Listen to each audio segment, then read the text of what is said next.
On April 8th, Shannon Prescott was sworn in as Mvskoke Creek Nation District Judge, presiding over the court's Family Law Division. Mvskoke Vision spoke with Judge Prescott about her journey to become the first female judge in the MCN District Court.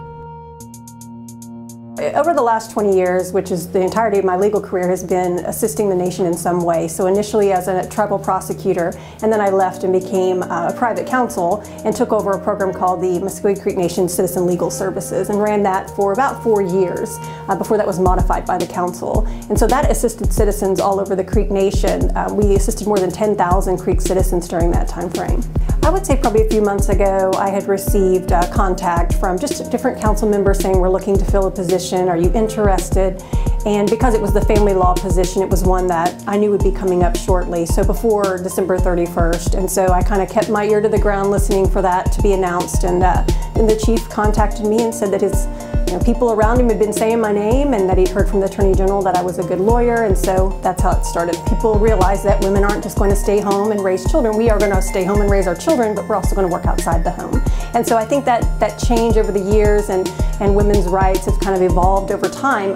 I still think we are still a little behind the times, not just the Creek Nation, but just the country itself, to really realize that women are important aspects and have a great perspective on all issues.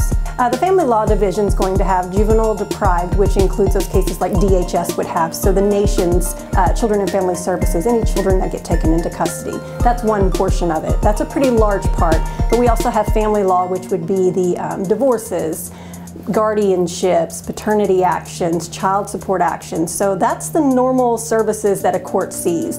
You do have your basic civil cases and different things that come to the court, but the bulk usually are to protect the family. Well, I think it's clear, especially with our nation, that our family is our foundation, our backbone. And to have my grandmother, who's 91 years old, to be able to be here. She's my last surviving grandparent. She is Creek and Yuchi, and she's very strong. She's sassy, which I think I get a lot of that from her.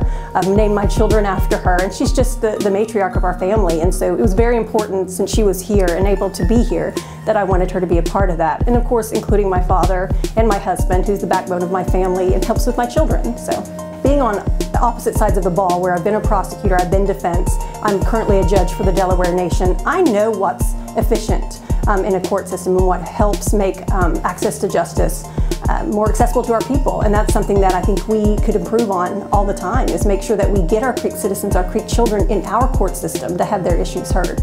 So I definitely will be meeting with the juvenile deprived prosecutors, the defense counsel, and talking to them about how I'm changing and trying to do better things to make it more efficient. My family, they definitely are the ones that support me and make sure that my tribe around me helps me with my children. I'm a busy person. I have a local business.